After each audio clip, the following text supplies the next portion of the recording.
The 12th of March, 1938. German troops cross the border with Austria and invade the country without firing a single shot. They are not met with armed resistance, but with cheers and flowers. Among the Austrians who greet the Führer is a man who, as a commandant of the Plaszow concentration camp during the Second World War, will be responsible for the brutal torture and killing of thousands of innocent men, women, and children. His name is Amon Goeth. Pocos nombres representan la crueldad y brutalidad nazi como el de Amon Leopold Goeth. Este comandante de las SS estuvo al frente de un campo de concentración en Polonia, donde se ganó el apodo del Carnicero de Plaszow. Fue el más temido por los prisioneros, que ni siquiera se atrevían a mirarlo a los ojos. Asesinó a miles de víctimas de manera despiadada, pero eso no era todo. Es recordado como un desviado sexual que organizaba orgías con judíos.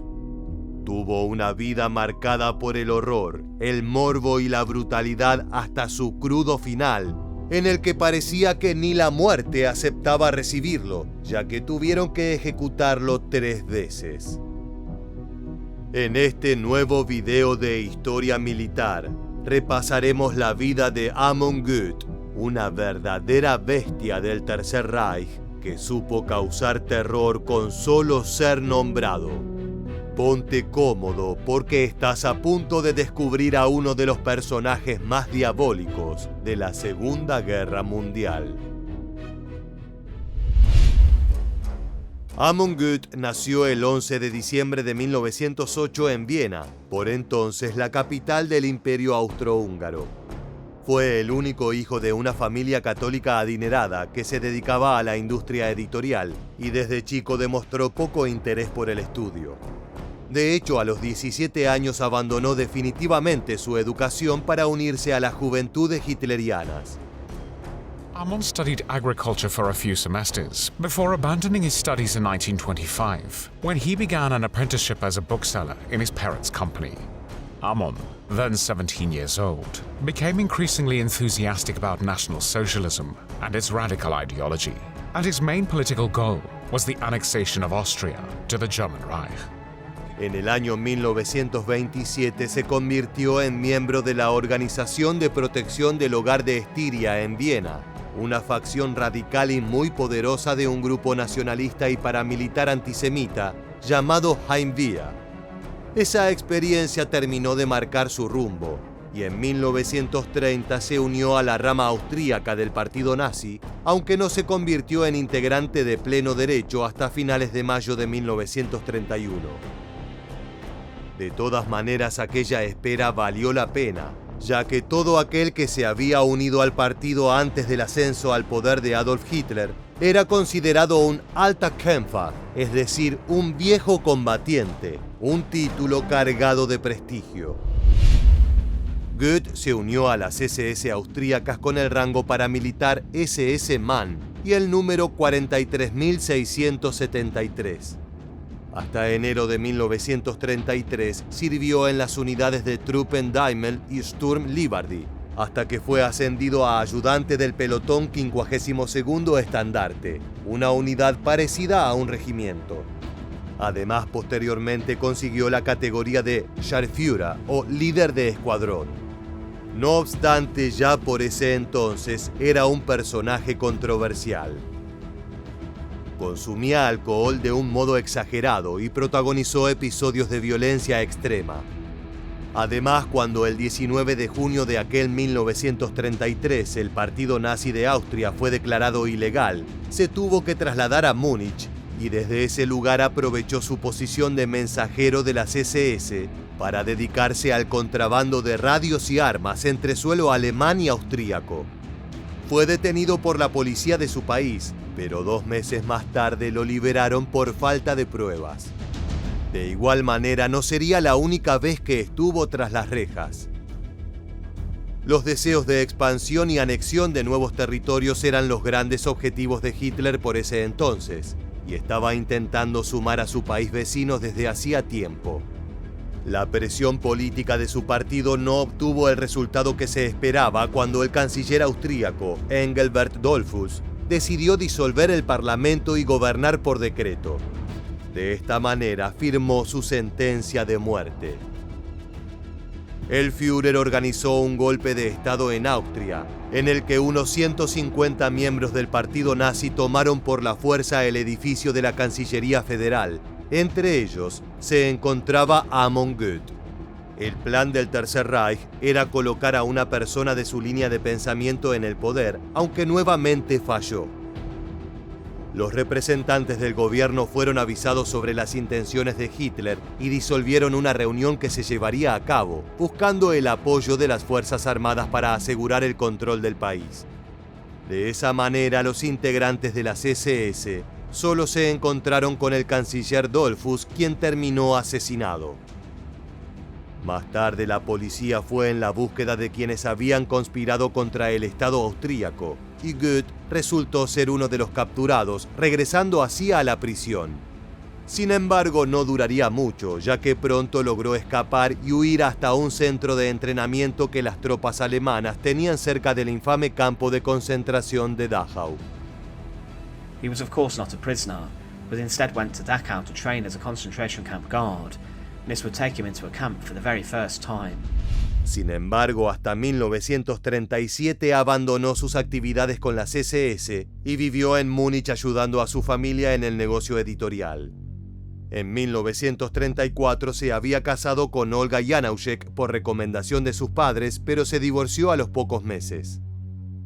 Regresó a Viena en 1938, poco después del Anschluss, nombre que se le dio a la anexión de Austria a la Alemania nazi. Allí finalmente retomó sus actividades con el partido y volvió a casarse. Esta vez fue con Annie Geiger en una ceremonia civil de las SS. El matrimonio fue más exitoso y tuvo 3 hijos, familia con la cual vivió en la capital austríaca durante los primeros años de la Segunda Guerra Mundial. No obstante, su verdadero amor era otro: asesinar personas de las formas más crueles. A medida que la gran contienda fue avanzando, Goeth estaba decidido a contribuir en la defensa de los ideales nazis y fue asignado al 89º estandarte de las SS. Luego su destino fue el primer SS Sturmbahn, donde ascendió a sargento a comienzos de 1941. Pronto se ganó cierta reputación como administrador con experiencia en los esfuerzos del Tercer Reich por aislar y reubicar a la población judía de Europa. Gracias a su accionar en esa causa, se ganó una posición como subteniente. Básicamente, su tarea se basaba en la conformación de guetos, donde las personas eran obligadas a vivir en condiciones miserables antes de que comenzara el brutal exterminio. When in the summer of 1942, the Nazis began deporting Jews from ghettos in the general government to extermination camps, Goeth was sent to SS headquarters in Lublin, where he joined the staff of Odilo Globocnik, the SS and police leader of the Krakow area. As part of Operation Reinhardt, Este era el nombre en código que se le dio a la misión, que consistía en crear 3 campos de exterminio en Belzec, Sobibor y Treblinka. El objetivo final era asesinar a todos los judíos polacos como preludio al Holocausto. Nada se sabe sobre las actividades de nuestro protagonista durante los 6 meses que duró este operativo, ya que a sus participantes se les obligó a guardar silencio. De acuerdo a las acusaciones que llegarían más adelante en los juicios tras la guerra, Goeth fue responsable de acorralar y trasladar a las víctimas que murieron en estos campamentos. Con esta experiencia en la causa, decididamente se había ganado la confianza de todos sus superiores y del propio Führer, por lo que el siguiente paso en su carrera fueron las unidades de la calavera, como se llamaba a los responsables de organizar los campos de concentración.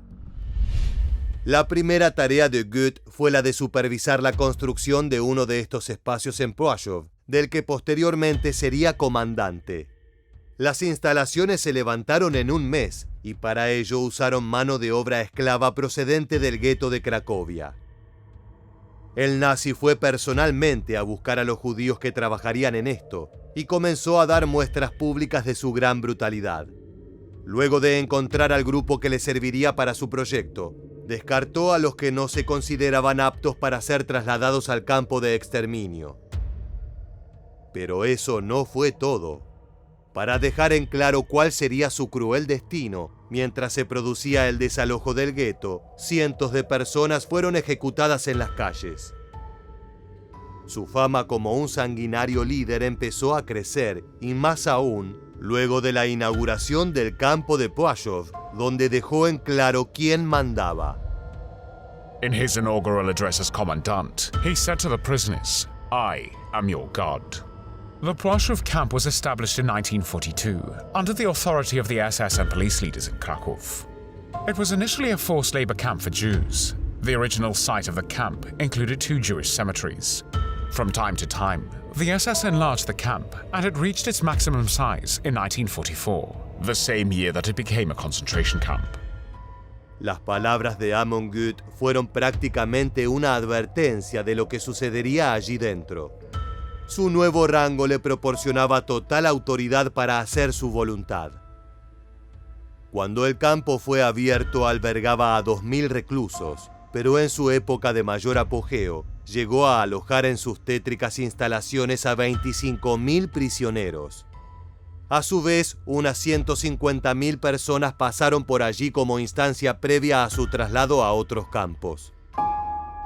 Durante su estadía en Płaszów, Gut vivió en una villa donde tenía coches y caballos que montaba en el interior del campo, e incluso disponía de zapatero propio. Un recluso al cual ordenaba un calzado nuevo cada semana. Realmente actuaba como si fuera un dios. En 1943, durante su cumpleaños, ordenó a una prisionera que tocara el piano para él. Su nombre era Natalia Karp, quien escogió una pieza de Chopin para demostrar sus capacidades con el instrumento. El comandante nazi quedó tan impresionado por el talento de la joven que les perdonó la vida tanto a ella como a su hermana. No obstante, estas historias eran las menos frecuentes. He was a man who had previously shot over 100 women and children himself during the liquidation of the Krakow ghetto, and as more prisoners were sent to his concentration camp, Goeth became even more ruthless. He was known for acts of cruelty, and the prisoners were terrified of him. A principios de mayo de 1944, Gut fue informado de que 10.000 judíos húngaros serían enviados a Płaszów y para hacer espacio a los recién llegados, ordenó que todos los niños del campamento fueran trasladados al jardín de infantes. Sin embargo, al día siguiente los envió a Auschwitz para que fueran asesinados. Era un apasionado del sufrimiento de sus víctimas y por eso utilizaba diferentes tácticas. Una de ellas incluía a sus 2 perros, Rolf y Ralf, que estaban entrenados para atacar y desgarrar a los prisioneros hasta la muerte. Además, no se necesitaba de mucho para provocarlo y que decidiera actuar. Un día ejecutó a un cocinero porque la sopa estaba muy caliente. También tenía sus propias teorías sobre a quién castigar.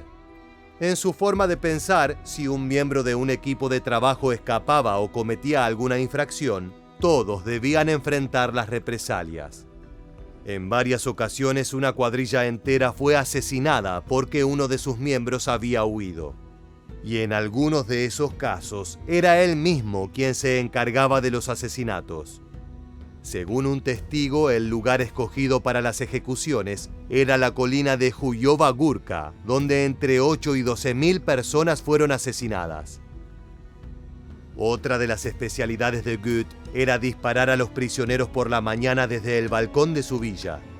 A veces incluso descargaba su arma desde la ventana de su oficina, si algunas personas parecían moverse demasiado lento o descansar en el patio. Cualquier mínima excusa era utilizada para la crueldad, y eso le valió un sobrenombre a su altura. Amon Gut was soon given the nickname Butcher of Płaszów by the prisoners, and he killed at least 500 people with his own hands. After murdering a person, he requested their index card so that their relatives could also be killed, as he did not want to have discontented people in the camp. Gut killed indiscriminately almost daily. A misinterpreted look was enough for this, which is why the prisoners prefer to look at the floor when Gerd was present. Esa actitud por parte de los prisioneros explica el miedo que provocaba la sola presencia del comandante nazi, y existen muchas otras historias para sustentar esa idea. Un testigo afirmaría luego de la guerra que llegó a ver cómo una dama judía cuyo prometido estaba limpiando abordaba a Goethe. Le rogó al líder poder quedarse con su pareja, pero él se negó y le dijo que diera la vuelta y se marchara. Mientras la mujer giraba, sacó su pistola y la mató a tiros. Otro testigo de su brutalidad declaró que su hermana se encontraba en medio de un grupo de mujeres que debían romper lápidas en pequeños trozos para construir carreteras. Goethe apareció y le dijo a esta persona que no lo estaba haciendo bien. Entonces le mostró cómo debía realizar aquel trabajo, pero no le dio la oportunidad de hacerlo, ya que instantáneamente le disparó. Con el tiempo se han dado a conocer este tipo de ejemplos a montones. En una oportunidad atrapó a un niño que estaba enfermo de diarrea y no podía contenerse. Lo obligó a comer todo el excremento y luego lo asesinó de un tiro. A esto se le suman torturas que hacían sentir a las víctimas en un verdadero infierno. Ante la más mínima infracción de las rigurosas reglas que imponía, Goethe solía propinar golpe tras golpe en el rostro indefenso de las personas. Cuando lo hacía, se podía ver la satisfacción en su propia mirada, que nacía del sadismo al observar cómo la cara de los judíos se hinchaba y se ponía de color azul, mientras se le caían los dientes y sus ojos se llenaban de lágrimas. Un día, en medio de un desfile con la presencia de todos los prisioneros, le disparó a un judío porque se quejó de que Goethe era demasiado alto, y luego, mientras este yacía moribundo, le orinó encima. Además, cualquiera que fuera azotado por Goethe era obligado a contar en voz alta cada golpe de látigo, y si cometía un error, era forzado a empezar de nuevo.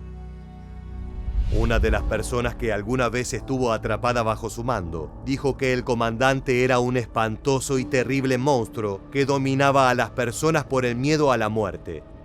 De esa forma, el campamento que dirigía personificaba de manera perfecta su brutalidad y maldad con prácticas que eran incomprensibles para una mente compasiva.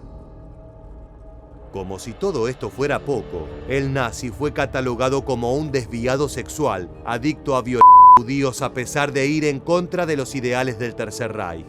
Amon Goethe was also a sexual deviant, and an alcoholic who had no problem raping Jewish women in the camp, even though under the law for the protection of German blood and German honor, sexual relations between Jews and Germans were punishable by severe imprisonment or even death. Después de la guerra, la ex criada de Goethe declaró que en una ocasión entró en el salón donde se encontraba el comandante. Este, borracho y desnudo con el látigo en la mano, le ordenó que se quitara la ropa. Cuando ella se negó, la azotó e intentó violarla. Pero no se trataban de hechos aislados, ya que era muy común que el líder nazi organizara orgías y fiestas con mucho alcohol en su villa. Sin embargo, esa particular manera de actuar como si fuera un dios le costaría caro al carnicero de Poyov. El 13 de septiembre de 1944, Goethe fue relevado de su cargo y acusado por las SS del robo de propiedades judías, que según la legislación nazi pertenecían al Estado. También se lo culpó de no alimentar adecuadamente a los presos bajo su cargo, de la violación de las reglas del campo sobre el trato y castigo a los internos, y de permitir el acceso a los registros del campo a personal no autorizado. He was a man who was even seen as too brutal for the SS, and he would be sacked as a commandant of Krakow-Plaszow, as he was accused of stealing and bringing the SS as an organization into disrepute. De todas maneras, la inminente derrota alemana en la Segunda Guerra Mundial provocó que los cargos fueran retirados a comienzos de 1945. Poco después a Goethe le diagnosticaron una enfermedad mental y fue internado en un hospital psiquiátrico en Bad Tölz, aunque eso no le impidió ser capturado por los aliados para luego ser juzgado por sus crímenes. En mayo de 1945 fue detenido por el ejército norteamericano a las órdenes del general Patton. A pesar de estar vestido con el uniforme de la Wehrmacht, no admitió ser un oficial de las SS cuando fue arrestado, pero al ser trasladado a un campamento de prisioneros situado en los terrenos del antiguo campo de concentración de Dachau, Amon Goeth fue identificado por ex reclusos de Płaszów. El juicio al antiguo comandante se celebró entre el 27 de agosto y el 5 de septiembre de 1946 y estuvo a cargo del Tribunal Supremo Nacional de Polonia. Goeth se mostró impasible ante los cargos que se formularon en su contra. Dijo estar cumpliendo órdenes e instrucciones de sus superiores. También afirmó que las penas infligidas durante su mandato en el campo, incluyendo las muertes, seguían las regulaciones disciplinarias de las fuerzas alemanas. Tras ser declarado culpable de homicidio por matar, mutilar y torturar a un número indeterminado de personas, fue condenado a morir en la horca, aunque su ejecución tendría algunas complicaciones. Amon Goeth was 37 years old when he was hanged on the 13th of September, 1946, at the Montelupich prison in Krakow, not far from the site of the Płaszów camp. However, the smooth execution of the sentence was thwarted by the fact that the prepared rope turned out to be too long.